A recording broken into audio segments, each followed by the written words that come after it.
இப்போ கொஞ்சம் உள்ள நிற்கிற போட்டை ஆழத்துக்கு எடுத்துட்டு போய் நான் மீன் பிடிக்கும்படி உங்கள் வலைகளை போடுங்கள் என்று சொல்லி அவர் சொல்லுகிறதை பார்க்கலாம். முதலாவது இப்போ சீமோன் இவர் யாருன்னே தெரியாமல் போய் அங்கே போய் வலையை போடு அப்படின்னு ஒன்று அவர் போடல.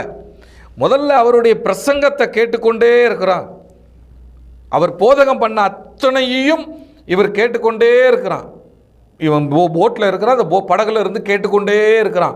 இவர் பேசுகிற வார்த்தை வித்தியாசமாக இருக்கிறது. தேவ வசனம் அவனுக்குள்ளே கிரியை செய்கிறது.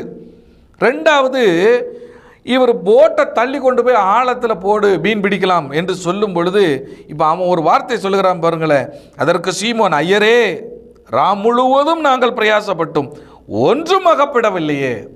ஒன்றுமே அகப்படவில்லை. அவன் சொல்லுகிறான். ஆனாலும் அவன் பாருங்க, அகப்படவில்லை.